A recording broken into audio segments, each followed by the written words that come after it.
Quero convidá-los a abrirem suas Bíblias em Jó, capítulo 23. Como o pastor mencionou, faz parte da nossa leitura devocional, é a leitura devocional de hoje, Jó 23 e Jó 24. Então eu vou ler com vocês Jó, capítulo 23 inteiro, tá bom?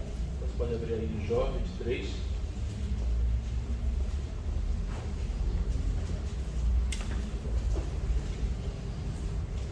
Jó 23, vamos ficar de pé?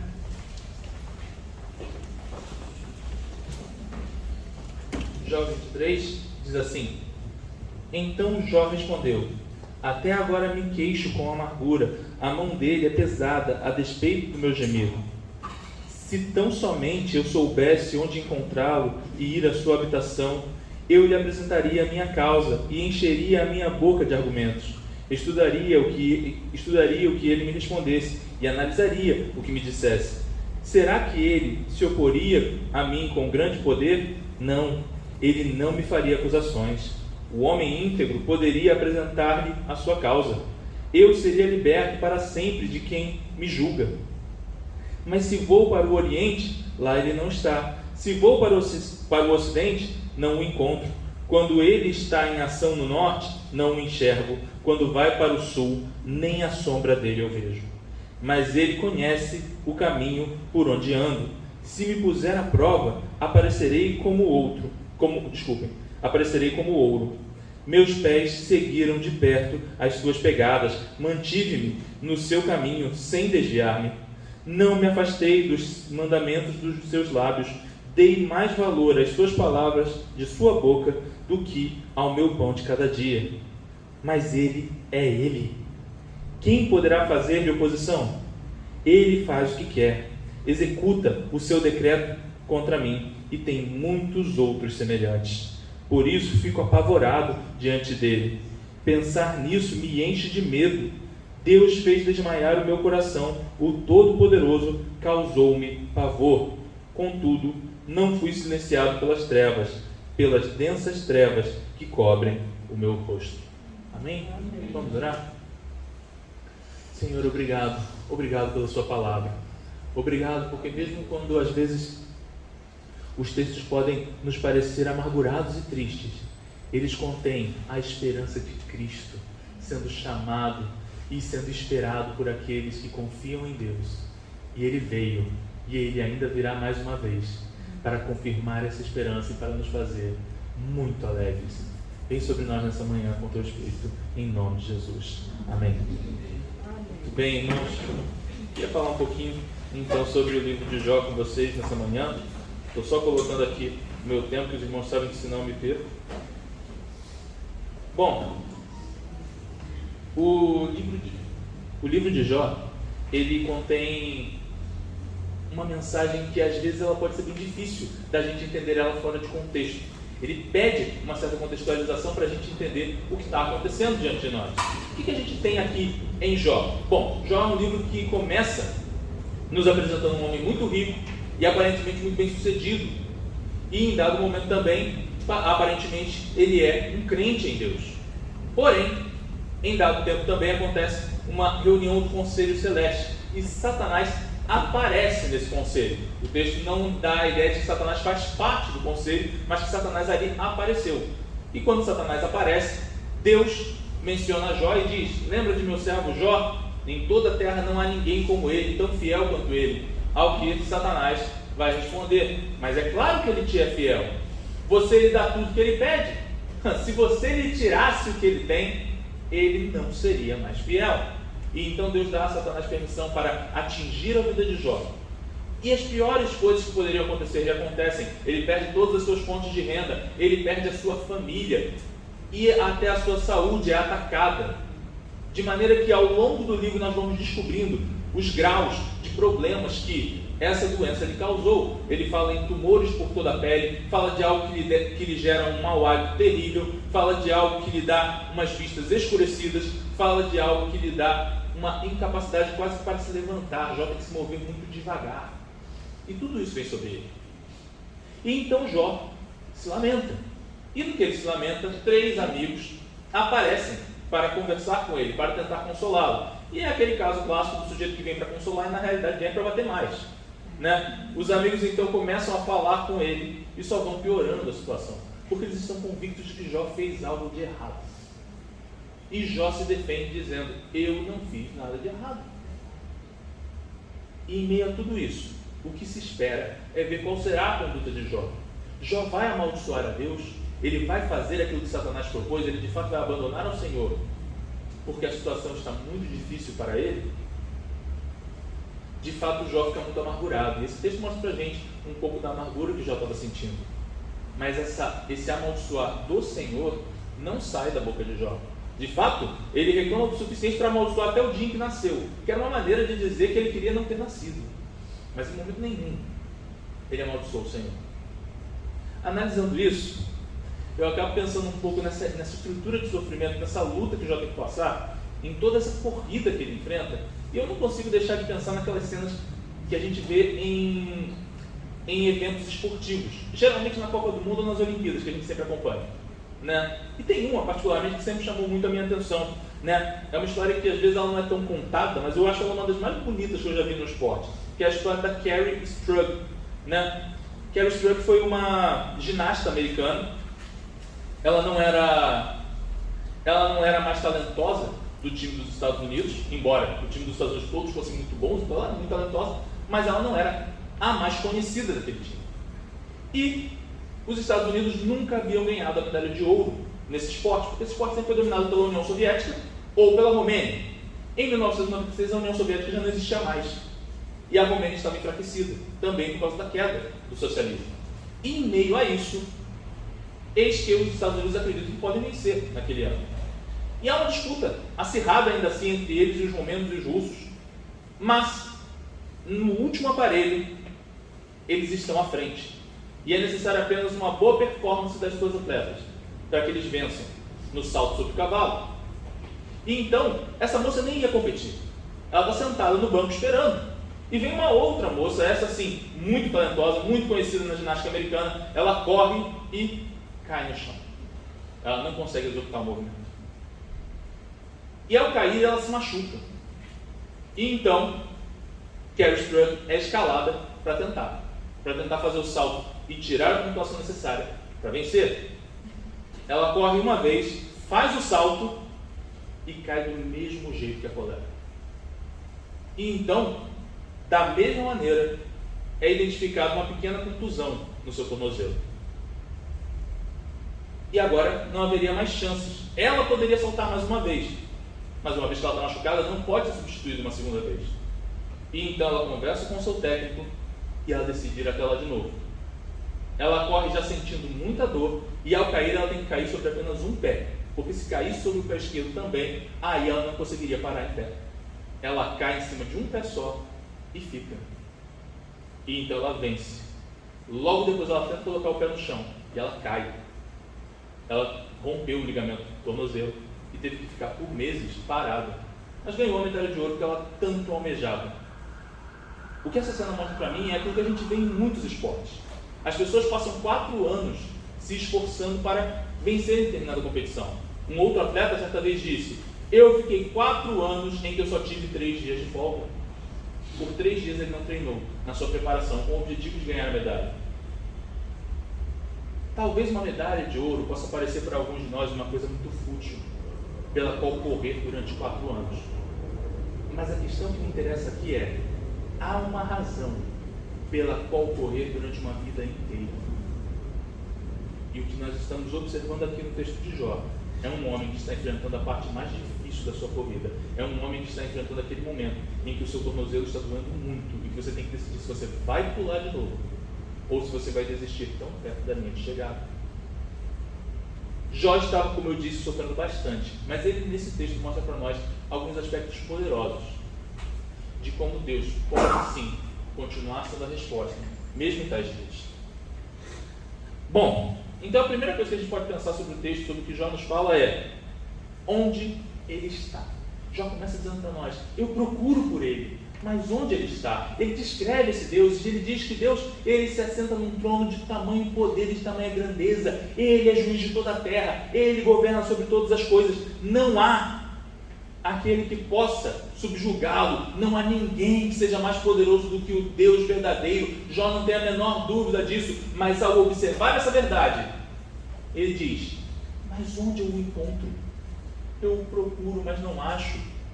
Eu olho para o leste e não vejo, eu olho para o oeste e não vejo, olho para o norte, olho para o sul, eu não o encontro. É um Deus invisível. O que a gente observa aqui, talvez, seja algo que para mim me lembra muito aquilo que a gente às vezes ouvia nas histórias de irlandeses, né? Tem que encontrar o pote de ouro no fim do arco-íris. É a solução de todos os seus problemas financeiros. Você vê um arco-íris, é só ir até o final do arco-íris e encontrar um pote de ouro ali. Mas o problema é o seguinte: onde é que termina o arco-íris? Né? Como achar o final do arco-íris? E essa é a pergunta de Jó. Ele diz: eu queria encontrar com Deus. Sabe por quê? Se eu encontrasse com Deus, eu ia explicar para ele a minha situação e ele ia ver que eu sou inocente. A gente vai discutir um pouquinho mais o que é esse ver que eu sou inocente que Jó está pensando. Mas o ponto aqui para nós é: ele realmente acredita que o problema dele é que ele não sabe como chegar a Deus. E esse não é o problema de todos nós? Como faremos para chegar a Deus? Como sei que as minhas orações são ouvidas? Como poderei eu falar com Deus, crendo que sou ouvido? E mais do que isso, tem dias em que eu não quero só orar e crer que sou ouvido. Eu queria realmente ter a chance de encontrar com Ele. Eu queria que Ele me respondesse diretamente. Eu queria que uma luz surgisse no meu quarto e então eu falasse e Ele me respondesse. É sobre isso que Jó está falando. E cá entre nós, não é essa uma verdade para todos os crentes, porque todo mundo teve algum momento da sua vida em que olhou e disse: tudo o que eu queria era que Deus aparecesse e me respondesse diretamente, que eu pudesse falar e Ele me ouviria e talvez até me dissesse alguma coisa, me explicasse por que eu tive que viver essa ou aquela situação. Isso me lembra muito uma das cenas mais bonitas, na minha opinião, da autobiografia de C.S. Lewis, né, Surpreendido pela Alegria. Nesse texto, ele fala sobre como, quando ele era ateu, ele pensava: que loucura os cristãos acreditam, né? Os cristãos acreditam realmente que, quando estão sozinhos em seu quarto orando, Deus os escuta. Eles acreditam que podem ser ouvidos por Deus. E aí ele dizia: veja bem, quem os cristãos pensam que Deus é? Eles acreditam que Deus é o Criador do universo, o Senhor de todas as coisas, aquele que habita nos lugares inefáveis. Ele é o Todo-Poderoso, o Inalcançável, e ainda assim eles acreditam que falam com Ele. E Lewis, como um bom professor de literatura que era, pensava sempre em termos de livros, né? Então ele dizia: eles acham que Deus eles acham que quando falam com Deus, eles estão acreditando numa coisa absurda, como por exemplo que Hamlet pudesse conversar com Shakespeare. Esse é o exemplo que ele dá. Shakespeare é um autor muito importante da Inglaterra vitoriana, escreveu várias peças, uma das mais famosas é Hamlet, e então ele diz isso, como se seu personagem principal pudesse falar com Deus, ele falar com Shakespeare. Isso é o que os cristãos acreditam ser verdade quando oram. E você continua lendo a autobiografia dele até o momento em que ele chega no derradeiro ponto em que ele se torna cristão. E então ele diz que quando ele se tornou cristão, foi o exato momento em que ele viu a resposta para essa pergunta dele. Poderia Shakespeare conversar com Hamlet? Poderia Hamlet encontrar uma maneira de falar com Shakespeare? E ele diz: realmente é impossível que Hamlet encontre uma maneira de falar com Shakespeare. Mas é totalmente cabível que Shakespeare converse com Hamlet. Basta que Shakespeare escreva essa conversa no texto. Qual a questão aqui? De fato, Jó tem razão. É impossível acessar o lugar onde Deus está. É impossível chegar onde Deus está. Ninguém pode chegar aonde Deus está, a não ser que o próprio Deus providencie o caminho para que nós cheguemos onde Ele está. E Jó, nesse texto, está convicto de que será julgado por Deus. Ele propõe: olha, eu vou encontrá-lo. Ele me julgará. Isso ele falou alguns capítulos antes, cita novamente no capítulo 31. É certo que eu verei a Deus. Já tem convicção disso, embora ele diga: eu queria fazer isso agora. Eu queria conseguir fazer esse encontro acontecer agora. E o que o texto nos conta é: não, você não pode. Não é você quem faz o encontro acontecer. Porque não somos capazes disso. Mas Deus, em sua infinita sabedoria, encontrará o momento certo para nos encontrar. Amém. E quando Ele vier, que poderoso encontro será esse? E de fato, o Senhor já providenciou o caminho. Qual é o caminho? Jesus Cristo, Filho de Deus. Ele é o caminho para que o homem chegue até Deus. Ninguém verá Deus senão através dele. Então essa é a primeira questão aqui. Jó está perguntando, como eu o encontro? Porque eu não o vejo, eu não consigo vê-lo. Mas então Jó nos mostra algo do mais belo do que a gente poderia encontrar nesse texto, porque ele diz assim, de fato eu não vejo. Eu olho para cima, eu olho para baixo, eu olho para a direita, eu olho para a esquerda, eu não o vejo. Mas então ele diz, mas ele me vê. O Senhor me vê. Embora eu de fato não consiga encontrá-lo, eu tenho convicção de que ele me vê e de que ele me escuta e acompanha cada um dos meus passos. Jó, no começo desse texto, no verso 2, ele diz que geme e geme alto, tentando ser ouvido por Deus. Mas agora ele nos diz, é certo que ele escuta. É certo que ele escuta porque ele está olhando para nós. Ele nunca deixa de olhar para nós. O Senhor nos vê. Que coisa maravilhosa saber que Deus continua nos vendo. Nos dias em que você se sentir sozinho, de fato, não conseguir sentir que você consegue alcançar a Deus, está tudo bem, você de fato não consegue. É só através de Cristo que podemos alcançá-lo, mas nós sabemos também que não houve dia em nossas vidas que Ele não tenha nos visto, que Ele não olhasse para nós, soubesse quem nós somos e se importasse com a nossa vida. Jó então sabe disso. É por isso que ele diz, olha, você me providenciou as pegadas para que eu as seguisse, e eu segui cada um dos mandamentos dos teus lábios.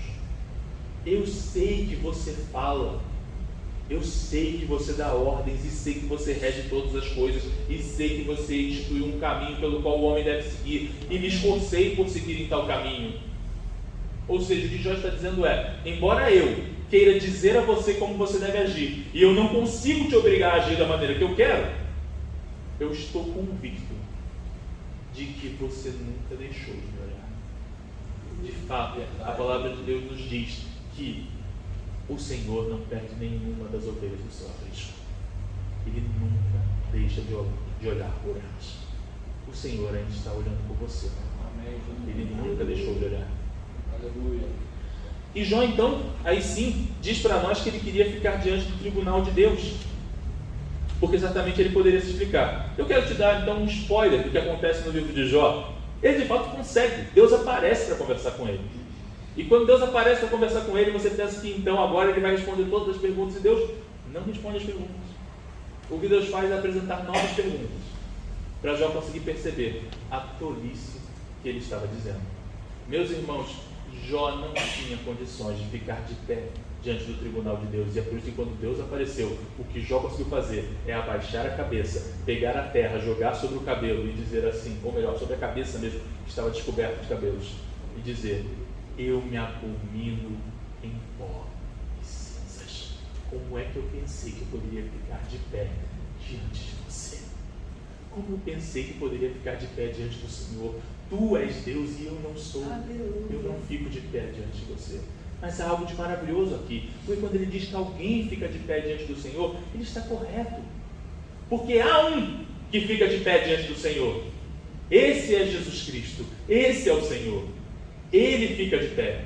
E quando ele fica de pé, então, através dele, nós recebemos justiça de Deus, para sermos justificados. E então, nesse ponto, Jó tem razão. Porque todo aquele que tem a sua vida sob Cristo, esse não será condenado.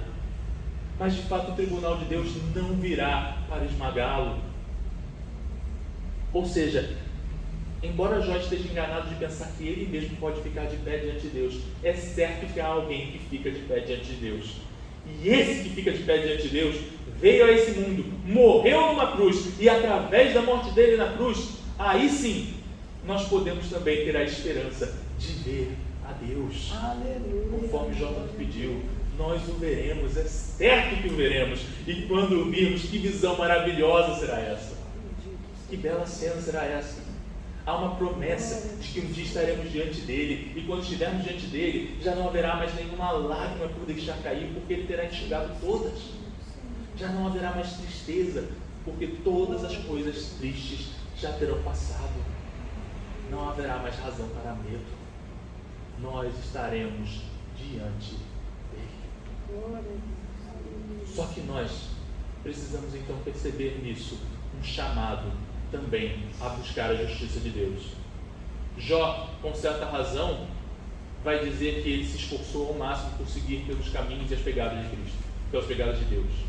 Aqui, uma ressalva, mais uma vez eu digo, somente através de Cristo há perdão de pecados, e ninguém de fato poderá seguir a Deus pleno, sem que Cristo venha em seu auxílio. Mas uma vez que Cristo vem em nosso auxílio, então nós nos esforçamos por seguir, por tais pegadas, sabendo que em tudo aquilo que falharmos, o seu sangue nos cobrirá, para que sejamos perdoados. O que isso quer dizer? Quer dizer que há um chamado, sim, à santificação e à luta de todos os dias para acompanhar aquilo que os lábios de Deus nos disseram que deveríamos fazer. E isso é poderoso aqui, porque me recorda um pouco o que a gente vê talvez num dos meus livros favoritos, que se chama A Odisseia, que é a história de um homem chamado Odisseu, que tenta a todo custo voltar para casa. E parece que os mares não lhe permitem retornar à ilha de onde ele era morador. E ele quer voltar para casa porque ele quer reencontrar a sua amada Penélope. E é maravilhoso porque ele passa 20 anos fora. E em 20 anos essa mulher acredita piamente que o marido dela vai encontrar um jeito de voltar. E enquanto ela acredita que ele vai encontrar um jeito de voltar, ela então se esforça profundamente nessa espera. A cena ali, para mim, nos lembra um pouco que, de fato, essas pessoas estão sem esperança. Espere, não totalmente. Porque se há uma razão pela qual ter esperança, então ela se mantém firme na sua esperança. Assim nós também, muitas vezes, vamos nos sentir de fato olhando e procurando onde ele está. Permaneça firme, siga reto em direção a Deus, esperando por ele, porque é certo que Cristo prometeu que voltaria e ele voltará. Isso é tão poderoso que a conclusão da história, o que a gente vê Jó apresentando que são densas trevas, é na verdade uma afirmação de como ele está de fato encontrando talvez o pior ponto da sua luta. Ele está de fato no meio de um ponto onde ele está, onde a gente costuma ver naqueles filmes de grandes lutadores ou grandes guerreiros, em que o sujeito já está ali quase todo imobilizado, apanhando, parece que não tem maneira dele se levantar. E nesse momento que parece que não tem maneira dele se levantar, o sujeito dá um jeito de achar força onde não tem e se erguer e ficar de pé novamente. Como na história que eu contei no começo.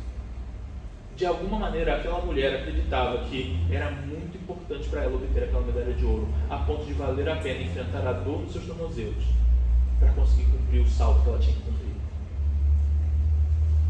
Eu me lembro um pouco também de uma cena do filme Capitão América, o Primeiro Vingador, em que o personagem ainda não tem superpoderes. Ele é um rapaz franzino e fraco. E ele está apanhando de alguém.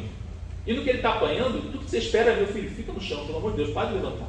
Você está apanhando, né? Mas ele ainda dá um jeito dele de levantar, ergue os punhos, completamente incapaz de se segurar, e diz: posso fazer isso o dia inteiro. Existe um ponto em que nós temos que tomar a decisão de, embora em meio a muitas lutas, nós vamos desistir ou nós vamos nos levantar, erguer o punho e dizer: eu posso fazer isso o dia inteiro, eu vou dar o salto, porque é isso que eu tenho que fazer. O que nós vemos aqui em Jó é que, embora ele seja muito amargurado e ele não entenda porque ele sofre, ele ainda é fiel a Deus. De fato, ele está morrendo de medo. A sua alma está assustada com o tamanho do julgamento de Deus. E ele mesmo diz: olha, ele pode fazer coisas muito piores ainda. De fato, quem lhe atacava não era o próprio Deus, era Satanás. Mas o ponto para Jó é: Deus está no controle de tudo. Então ele pode dizer: olha, muitas sentenças piores podem vir sobre mim, mas eu permanecerei fiel. Como diz o salmista: firme está o meu coração, Deus. Assim, então, nós somos chamados a nos levantar, não pela nossa própria força, mas pela certeza da esperança. Cristo vai voltar. É porque estamos convictos de que Cristo vai voltar que nós então seguiremos com esperança e fé, porque certamente o Senhor não deixa de ver os seus. Talvez Ele não faça acontecer do jeito que você queria, talvez a vida não seja da maneira que nós gostaríamos que ela fosse, mas não duvide dessa verdade. Ele está no controle e guarda a vida de cada um dos seus. A nós cumpre o que então? Cumpre levantar e continuar andando em frente. Porque se nós seguirmos em frente, diante do nosso Deus, amando-o, eu tenho a certeza de que um dia estaremos diante de Cristo. E tudo o que passamos não será mais nada. Porque diante da beleza de Cristo, tudo se torna pequeno. Não porque seja de fato fácil. Custa muita dor. Como eu disse antes, a moça ficou meses sem poder ficar de pé. Mas ela tinha uma intenção: obter a sua medalha de ouro. Veja então como Jó nos propõe isso. Porque serei refinado como ouro. Eu brilharei como ouro. Chegará o momento em que o Senhor vai me limpar de uma tal maneira, mesmo que seja debaixo do calor do fogo, e que seja necessário de fato que eu seja limpo através de muita dor. É certo que o Senhor vai me limpar. Então não duvide do poder de Deus para transformar as nossas vidas em meu sofrimento. Porque se nós continuarmos firmes no Senhor, em meio aos nossos sofrimentos, Ele também nos firmará os passos. E com toda certeza nos encherá do seu Espírito, para que nós então possamos olhar e saber: ó, quão maravilhoso é Cristo que está diante de nós. Vamos orar? Senhor Jesus, obrigado. Obrigado porque o seu amor dura para sempre. Obrigado porque temos encontrado no Senhor a resposta para cada um dos nossos dias maus. Senhor, muitas vezes olhamos e te procuramos e queremos encontrá-lo. E de fato o Senhor não aparece da maneira que nós talvez gostaríamos num primeiro momento. Mas estamos convictos de que o Senhor nos vê. E de que o Senhor jamais abandona os que são seus. Amém. Senhor, faz-nos ter essa certeza em todos os dias. Para que então, quando for necessário que nós sejamos capazes de dar o salto, nós sejamos capazes de efetivamente fazê-lo. Senhor, não nos permite desistir antes de completar essa corrida. Sabedores de que um dia estaremos diante de Ti. Senhor, e quando Te virmos, que visão gloriosa será essa? Faz-nos ter essa esperança de ver a Cristo, para que então a cada dia nós possamos enfrentar as lutas que vêm contra nós, não sentindo como se não fossem nada, sabendo que são fortes as nossas lutas, mas convictos de que Cristo é a nossa esperança e a nossa razão de seguir em frente. Vem sobre nós, meu Deus, em nome de Jesus. Amém.